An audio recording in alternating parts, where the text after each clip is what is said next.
आज का हमारा फर्स्ट वर्ड है let the cat out of the bag, यानी बेद खोलना, रैसे खोलना या बांडा फोड़ना किसी का। इसे उदाहरण के तौर पे लेते हैं, उसने रैसे खोला या बांडा फोड़ा या बेद खोला। She let the cat out the bag. Next हमारा मिस द बोट, यानी मौका गंवाना, किसी चीज़ का मौका गंवाना। इसको हम इंग्लिश में लेंगे मिस द बोट। जैसे उदाहरण के तौर पर बोलेंगे हम मौका मत गंवाना, डोंट मिस द बोट, यानी मौका मत गंवाना। जैसे उदाहरण के तौर पे एक और ले लेते हैं हम, मैं मौका नहीं गंवाना चाहती, I don't want. Next word है हमारा ई सेवेंथ ही वन, यानी बहुत कुछ होना। इससे हम उदाहरण के तौर पे लेंगे, जैसे वह बहुत कुछ था। इसको हम इंग्लिश में बोलेंगे he was in seventh he one, यानी वह बहुत कुछ था। नेक्स्ट है हमारा लिव नो स्टोन अनटर्नेड, यानी कोई कसर ना छोड़ना।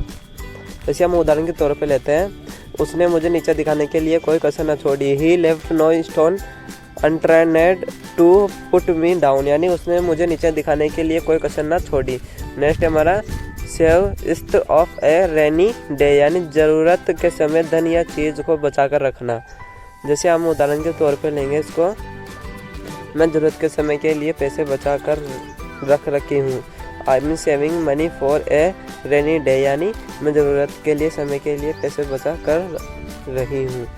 नेक्स्ट हमारा give someone the cold shoulder, यानी किसी को जानबूझकर अनदेखा करना, यानी किसी को अनदेखा करना। जैसे उदाहरण के तौर पे लेंगे हम उसको, उसने मुझे जानबूझकर पार्टी में अनदेखा कर दिया। She gave me the cold shoulders at the party, यानी उसने मुझे जानबूझकर पार्टी में अनदेखा कर दिया। नेक्स्ट है हमारा पुल समवन लेग, यानी किसी की टांग खींचना, यानी किसी काम में बाधा डालना।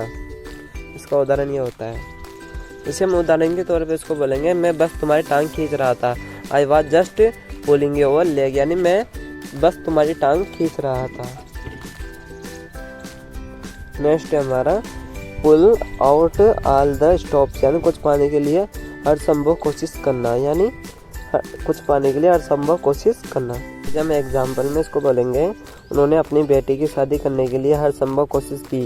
हे pulled out all the stops for their together welding, यानी नेक्स्ट वर्ड है हमारा in the nick of time, यानी एन मौके पर पहुंचना या फिर एन मौके पर कोई कार्य करना।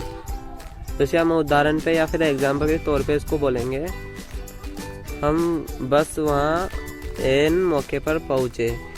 We gone there just in the nick of time, यानी हम बस वहाँ एन मौके पे पहुँचे। नेक्स्ट हमारा पीस ऑफ केक, यानी बहुत आसान। पीस ऑफ केक यानी बहुत आसान या बहुत इजी, इसको कुछ भी बोल सकते हैं। जैसे हम उदाहरण में कुछ लेंगे, देखो एग्जाम्पल, परीक्षा बहुत आसान थी। The exam was a piece of cake, यानी एग्ज़ाम बहुत आसान थी। अगर वीडियो अच्छी लगी तो लाइक एंड सब्सक्राइब करें।